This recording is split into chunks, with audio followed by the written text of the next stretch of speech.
away premium for you as well. After this first game, we'll ask you guys a trivia question. We'll be giving away 3 months of premium. That's about the long and short of what we're looking to do here for the next hour. So hang along with us and I as we do break down the top 8, finish off this quarterfinals, and see what's going to make it to tomorrow's competition. And I'm actually excited to watch this match because, obviously we've seen Flash and Jund all day. It's exciting to see two kind of relatively fringe type decks. I mean, Humanimator, I think, is one of the more popular archetypes, but again, I don't think it's nearly as popular as, say, Jund or Flash. Yeah. And again, Marcus Torrez' red-green deck, he can get out to some pretty quick starts, and obviously having a turn 1 Arbor Elf is, the key to that. But he also, because he finished higher in the standing, he gets to be on the play, which is huge because, Scott's key turn is turn 4, so Marcus is going to try to do as much as he can to sort of win the game before Scott even gets to his turn 4. And you see Scott off to a fantastic start here. He starts with a Blood Crypt untapped to push down to 18, plays a Faithless Looting and discards Umbrella Rights and Angel of Glorious Rise right away. So as far as discards go on the first opening turns of the game, those are 2 very good ones. And Marcus is going to have to get the pressure on almost immediately, but what you see from him is just a Stomping Ground tapped into play and an attack with Arbor Elves. So Scott's at 17, but it could have been a lot worse, all things considered. He's taken another 2, but the fact is, Marcos really needed to get either a Gyre Sage or a Flinthoof Boar online on turn 2.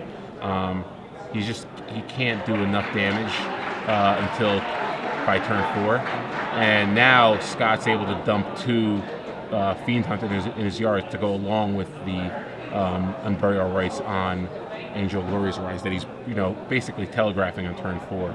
And so he was able to pick up 2 Woodland Cemeteries, as we do see a Huntmaster that falls here from Marcus, searching around for a Wolf token that our spotter will get for him. Marcus is going to move up to 22, but again, the difference between, the Naya Blitz deck or some of the other red-based aggro decks that we do see in the format, this one's a little bit slower. Its threats are a little bit more durable, like a Wolf or Silverheart, but it does not put on a very fast clock, and this is the kind of deck that the Human Reanimator deck really wants to be up against. Yeah, and Scott can actually... Oh, well, he could have flashbacked to Faithless Looting, but now he just randomly hardcasted, so if he also has a Grizzly Savage or a second Mulch, he can cast that as well. So really good shape right now for him. Should you see he discards a Huntmaster of the Fells and a Fiend Hunter, making that 3 Fiend Hunters in the graveyard. You're going to see Woodland Cemetery come in, and we are going to see as well a Avacyn's Pilgrim. And Scott is just going to pass the turn back here, so he's setting everything up very, very nicely. Does not have an Undercity Informer or a Burning Tree Emissary, excuse me. Those are the pieces that he's currently missing. But again, this can be a situation where it's just a value on Burial Rights. Get back the Angel of Glorious Rise, snipe off 3 things to those Fiend Hunters, and have a Huntmaster of the Fells come into play and make a Wolf token, and that could be more than enough. Yeah, honestly, I think this might be one of those games where Scott just says, all right, I'm going to actually just take out your token, maybe your Huntmaster too, and then maybe hide my Angel and just maybe try to dig a little bit more to get more value out of my Angel later on. But you can see there, Scott's already ready for his turn 4. He's chump blocking with his Avacyn token because he knows he's going to get it back. Trades up with the Arbor Elf, takes a little bit more damage, but does get the Arbor Elf off the board. You see another Huntmaster of the Fells and Wolf token here from Marcus, but this is the crucial turn here for Scott. We do know he has another Woodland Cemetery in his hand. He can't exactly combo all the way off this particular turn, but again, a combo may not be necessary when you're bringing that many things back. So you see Clifftop Retreat, you're going to see Unburial Rights flashback on the Angel of Glorious Rise. Trigger's going to go on the stack. Here come back all the humans, Huntmaster of the Fells, a whole bunch of Fiend Hunters, and that Avacyn's Pilgrim are going to come back from the graveyard. He can snipe off those Wolf tokens. He can take care of those Huntmasters if he chooses to. The world is basically his oyster right now, Osip. Yeah, and I think, that's exactly what he wants to do. He just wants to get rid of as many creatures as Marcus has and hope that his 5/6 can just swing 5 times and kill off Marcus here. And, he's got another Angel in his hand as well. So, and with 5 mana currently in play with the Avacyn Pilgrim, he's 2 turns away from just casting the second one. And he still has 2 Faithless Looting in his yard. So, even if Marcos is able to find some way to deal with this Angel, Scott is still in such a good position right now. Yeah. And you do see Marcus is just going to pass the turn back. He's going to flip his Hunt Master of the Fells, take care of the other Hunt Master of the Fells. A fun interaction there the players are familiar with by now. Hunt Master of the Fells been around long enough. But again, Marcus, that's all that he does have. You see his hand of Stomping Ground, Mountain, Forest, and Strangaroo, guys. Not a lot brewing over there. And so Scott is going to take a draw here. He does draw a Grizzly Salvage for the turn. And he actually has the 4th Fiend Hunter in his hand. Yeah. So he can Fiend Hunter the Hunt Master if he wants, or the Ravager of the Fells, and he can actually cast a Grizzly Savage or flashback a Faithless Looting if he wants. So set up a second Angel next turn. And he's just going to take care of that Hunt Master of the Fells here, clear the road for all the Darks to get through. And it looks like we're probably going to see an attack here with all of his guys. Might hold some back cautiously, just in case something could go wrong with like a Zealot's Conscript or something like that. But I would imagine we're going to see all these guys turn sideways. That is what we are seeing here. It looks like we're getting this attack here for 4, 5, 6, 7, 8, 9, 10 damage. Fiend Hunter on defense. We're going to see Scott play a Woodland Cemetery and just pass the turn back, which means that he can cast a Grizzly Salvage on Marcus's end step. Marcus is going to play a Forest here, and he's going to follow up with anything? I think he might have a Silverheart in his hand, and he also has a String Dice, so he can play Silverheart and, you know, threaten to attack with some big guys next turn, but looks like he's just choosing to cast String Dice right now. Yeah, and you do see his hand of 2 Stomping Grounds and a Forest there. Grizzly Salvage on the end step there by Marcus, going to reveal a Burning Tree Emissary, an Avacyn's Pilgrim, a Sun Petal Grove, a Stomping Ground, and a Mulch. So he'll decide what he wants to take here. But at this point, Scott just wants to get this game over with here. He's very far ahead, doesn't want to lose to any sort of top decking that Marcus could have. Now, of course, both players do have access to each other's deck lists, so I think Scott feels relatively safe here because there isn't really much of anything that Marcus can top deck to be afraid of. There isn't a card like Bonfire the Damned here. You see, as far as spells are concerned, 4 Searing Spears and 3 Domri Rods, and neither of those cards are really going to help him in this situation. Yeah, Marcus doesn't have a lot of reach right now. His deck is mostly creatures. He only has 7 spells, none of which are really game-breaking, especially in a board state like this. So I think Scott feels pretty comfortable. He could dig a little more to try to set up the combo, or he can just try to just attack him for the win. Either way, I think Marcos is in a pretty bad position right now, short of maybe, you know, runner Silverheart, which again is probably just not good enough. Can't deal with the flyer. You do see Strangaroo Guy's going to get in front of one of these Fiend Hunters here. Undying is going to take place. They're going to resolve all of this combat damage here. It looks like another 10 is going to come across, knocking Marcus down to 4. And we do know that Scott's draw step this turn was a Sun Petal Grove. Not sure if he has anything else in his hand. More Hunt Masters, which he does have 2 left in his deck. And it looks He's got like multiple lootings in his yard, so he can dig for the Undercity Informer to sort of lock this up. But looks like he drew a Grizzly Savage as well.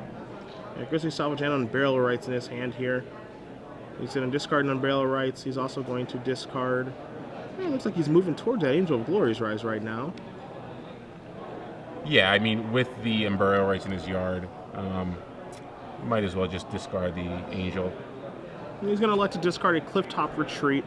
We do know he has that Grizzly Salvage in his hand. He is going to play a Sacred Foundry untapped, which is a little bit of a surprise here, moving himself down to 9. Oh, maybe it's just going to be tapped. We'll see what the players decide. So it looks like it is just going to be tapped. Yeah. And Marcus is going to draw his card, and he is going to concede. Yeah, Marcos's start just wasn't fast enough. I mean, Scott, between Faith, if Scott's able to go turn 1 Faith Looting, turn 2 Mulch or Grizzly Savage, the odds of him being able to reanimate a Angel of Glory's Rise in turn 4 is very, very good. So it's going to be really tough for Marcos to actually be able to do anything once that resolves, because even if he doesn't combo kill him, he's going to get a wealth of creatures on the board, probably gain some life, maybe Fiend Hunter some of the opposing creatures. So Marcos really just needs to get a hyper-aggressive draw, and that usually involves either a Gyre Sage or a Burning Tree Emissary. And we will go over the sideboards for you guys just as soon as we do ask this trivia question, because it is time to give away 3 months of premium. Very simple game. I'll ask you guys a question. It will be horribly difficult. You'll never be able to find the answer. And then for the one person that does find the answer, we ask you to tweet at us with the hashtag of hashtag SCG Premium. We'll select one winner, so it's not a race. We'll select one of the people who does get the answer correct. Again, the question's going to be impossible, so I don't know how you're going to be able to do that. But if you are able, we'll give you 3 months of premium. Yeah, it's very tough. Horribly difficult. And the question is, of course, in this Human Reanimator deck, you know, old versions of this deck have had many different combo kills. We've seen Cartel Aristocrat in combination with Fiend Hunter to make infinite wolf tokens with Huntmaster of the Fells. We've seen Nightshade Peddler in combination with Is it Staticaster in the past. And this one has a combo with Burning Tree Emissary and a card that's not really seen anywhere else in the format besides in this deck. And if you're able to name that Black Human, I think that's a pretty good hint, that mills the opponent, then we will give you 3 months of premium. Again, it is a human that doesn't see a lot of play outside of this deck. It's not even very good in its limited format. And you can't look it up on the internet. No, either. no. That's one of the we rules. can stop you from doing that. Yeah. We know who cheats. It's the honor code. Okay, so we'd appreciate if you don't cheat and you just know the name of the human that sacks other humans to mill the opponent until they hit a land. So if you can do that, we'll give you guys 3 months of premium. So a rather easy question for you guys. We'll cut back to the screen for you guys. Take a look at sideboards as you do see the man with the wonderful beard and bow tie on the left, Scott Seligman. Up a game with his Human Reanimator deck. On the right, Marcus. Down a game with red-green aggro. Does he have any graveyard hate? Absolutely not. Yes. Unfortunately for Marcus, he's one of those players that said, I don't really care about Reanimator decks. I'm just going to try to dodge him. He has 2 Kessig Wolf Run, 2 Gruul Charm, 4 Volcanic Strength, 2 Garruk Relentless, 2 Garruk Primal Hunter, and 3 Thundermaw. Okay, so honestly, he has 0 cards that he probably even wants to bring in this matchup. But, you know, he has 4 Searing Spear, which can break up the combo. And again, I think his game plan just has to try to be as aggressive as possible. I still like Silverheart here because with Domri Raid, it can randomly help you kill even an Angel of Glorious Rise, so it's one of the few answers he has to the Angel. But beyond that, you know, I don't think he wants to actually dilute his deck because maybe he doesn't want, maybe he'd prefer to have like a Garruk Relentless over a Huntmaster of Fells because it can kill, it can actually kill like a Fiend Hunter. And Huntmaster's not nearly aggressive enough to, you know, the way he's going to win is if he goes turn 2 Gyro Sage, turn 3 like Burning Tree Emissary, grow my guy, Flintiff board, grow my guy, attack for 6, and then like Silverheart, attack for 7. You know, then he at least has a chance. But again, he doesn't have the. This deck is very difficult for him to do a turn 4 kill with this deck. And that's kind of what you need against Scott. I mean, Scott is going to board into probably some Sanctifiers, maybe a healer. And the advantage that Scott has is in the top 8, he knows what's in Marcus's sideboard. So he knows I don't have to bring in my Abrupt Decays. You know, you're not going to have anything for me. So might just choose to bring in some Sanctifiers, maybe the healer. Or maybe he just doesn't even bother. He doesn't want to dilute his deck because he knows you're not going to be able to kill me on turn 4, and as long as I draw, some combination of Faithless Looting, Grizzly Savage, Mulch, I'm going to have a pretty good shot of getting an Angel into play on turn 4. You know, that feeling of comfort when you do have perfect information on what your opponent can sideboard in. You know, a lot of the time you're kind of playing the guessing game of, is it Rest in Peace, is it Deathrite Shaman, Ground Seal, Grafdigger's Cage, Purify the Grave? What way are my opponents going to try to attack me? Is it even Tormod Script, a card that every deck can play? And in this case, it's none of those things. Yeah, so feeling pretty good. Scott's really got a pretty good road ahead of him if he's able to win this match, because he's going to know what's in his opponent's sideboard, for the rest of the tournament. So he doesn't have to play that guessing game, And I think there's one blue, red, white flash deck that has Purify the Grave, not Rest in Peace. So that's huge because that means he doesn't have to bring in his Abrupt Decays if he chooses not to. He could try to bring in, he might want to bring in Sigardas and Duresses and try to play a different plan of attack. So definitely I think an advantage for Scott because having that kind of information definitely favors a deck like Human Reanimator that sometimes has to make a guess. Yeah. And it's kind of nice for the Human Reanimator deck to be able to actually, shore up that guessing with Abrupt Decay because it is a nice catch-all for everything outside of Purify the Grave. So, that's one of the reasons that this deck actually does pretty well in the sideboarded games, but again, just that comfort level of knowing that A, you don't have to worry about anything, and B, your opponent's clock is just not very fast. You know, if this was not a blitz, it would be a different thing altogether.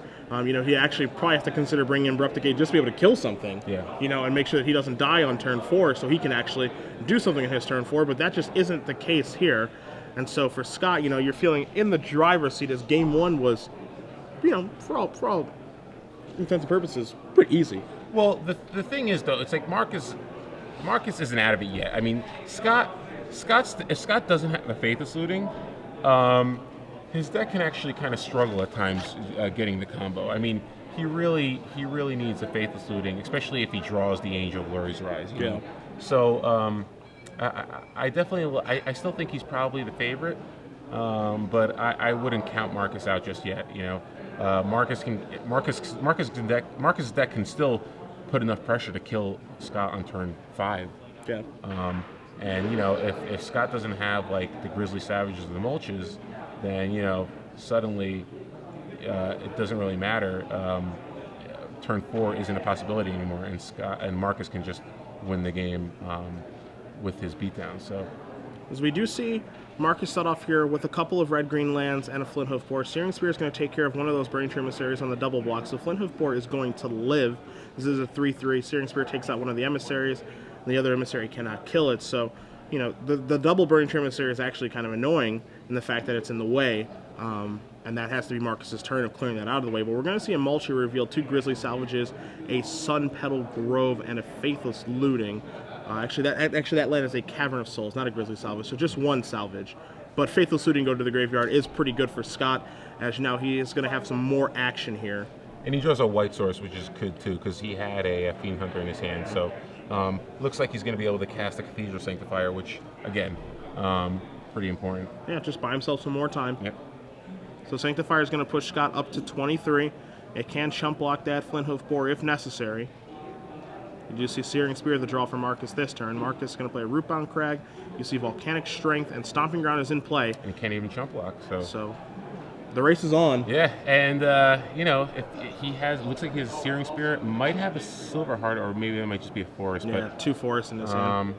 You know, he's got cards like Rampager and Silverheart that he can draw, which can, you know, put Scott on 2-turn clock. But we know that Scott does in fact have the Fiend Hunter. So I think the Volcanic Strength out of Marcos's deck is basically just him saying, I just need to try to be really aggressive because I'm such a dog in this matchup. You do see a Faithless Looting here for Scott to start the turn. We do know that he has a Cavern of Souls for his second white source, along with a Fiend Hunter in his hand. So wants to get his information on what he wants to discard before pulling the trigger on that Fiend Hunter on the Flinthoof Boar, which will obviously take care of that Volcanic Strength as well. Yeah, and looks like he drew a Huntmaster that fells well, and we know that I think he has an Angel Glory's Rise in his hand. So looks to be in relatively good shape, even though he's not going to have the turn 4 Angel. Yeah. It's like he can just play, you know, a normal game of Magic, just kind of straight up. Yeah. And then if he does, you know, end up working himself into the combo, you know, so be it. As we do see Woodland Cemetery and Angel of Glory's Rise bite the dust off the Faithless Looting. He's going to play a Cavern of Souls, naming human, and you are going to see a Fiend Hunter take care of the Flinthoof Boar. Volcanic Strength's going to bite the dust, and now we do know that Marcus's last cards in his hand are, again, that Searing Spear and 2 forests. So Searing Spear going to take care of the Fiend Hunter. The Boar is going to come back. And the attack with the Cathedral Sanctifier, I'm not particularly in love with those, because again, how much does that 1 point of damage matter, where the 3 on the other side actually probably does? Yeah, especially if he plays a Silverheart or something, which you know he has. It's like you can't risk him having a Searing Spear and just getting blown out for 7 when you could have just chump blocked for a turn. But again, Scott's still in a pretty good shape. It looks like he drew an Burial Rites as well. So I think he has a turn to flashback Faithless Looting if he chooses to. Don't think he needs to cast it, but decides to go for it anyway. Still really good shape. Yeah, and this is just your value on Burial Rites here. You see a Fiend Hunter going to come back. You see 2 copies of Burning Tree Emissary going to come back as well. And he actually has the Huntmaster in his hand too, so he can cast it off the Burning Tree Emissaries. And there is your Hunt Master of the Fells, so he is going to gain 2 life and put a Wolf token into play. And this is very reminiscent of what we saw in the last game. Again, a lot of people are under the impression that you have to set up the full combo kill to be able to, cast the Burial Rites and the Angel of Glory's Rites, but that's just not the case. No, sometimes just a lot of creatures is good enough. Yeah. Turn 4, I've got a full board of creatures, you have an Arbor Elf, and, you've got a bunch of lands in your hand, and now you've added a Strangleroot to the board, which is fairly irrelevant, as he does just pass the turn back. Yeah, and, Scott could just choose to attack with the Angel and pass the turn, let Huntmaster flip, kill the Arbor Elf, and then attack with a 4/4 Trampler next turn, along with all your other creatures. Yeah. If he wants to, he can cast Faithless Looting, since he does have 2 of them in his graveyard, stock a little bit further. But the overarching point here is you can definitely see what this Human Reanimator deck is like when there is not any hate, or if someone's playing a more mid-rangey strategy. You can assume that Marcus's deck is pretty good against a Naya Blitz type deck, maybe a Jund deck because the threats are so large and resilient. But this is one area where he's just really not. This isn't where he wants to be. Yeah, I think Scott basically, this is his dream matchup, especially in the first round of top 8. He knows his opponent has no hate, and his opponent's not fast enough. So it looks like he's just going to swing in and pass the turn, let Huntmaster flip, and then kill either Strangleroot or Arbor Elf. And you do see even the Cathedral Sanctifier can get in here. And Strangleroot is going to get in front of it. Looks like the Wolf token. Undying is going to happen. 4, 5, 6, 7, 8, 9 damage is going to get through on Marcus. Yeah, so that's going to drop Marcus down to 9. Then he takes 2 from the Huntmaster, dropping to 7. So threatening lethal next turn. Not sure if Marcus has a card that can draw him out of this. Marcus draws like a Thundermaw Hellkite. But, and he puts it into play and does extend the hand. So Scott Seligman makes it look pretty easy with the Humanimator deck. Wins 2-0 in impressive fashion. If your Marcus is just a deck that you didn't really want to play against, I think it's pretty evident. You're looking at 75. He was crossing his fingers and hoping to dodge. Yeah, it's a reasonable plan. Got him in top 8, but can't avoid it forever. Yeah. And again, I don't think there's much you can really do. I mean, maybe you can sort of add 4 Tormod scripts to your sideboard, but then what do you want to cut? I mean, obviously, Volcanic Strength seems important to him. Thundermaw, Wolf Run, but maybe Marcus will go back to the drawing board and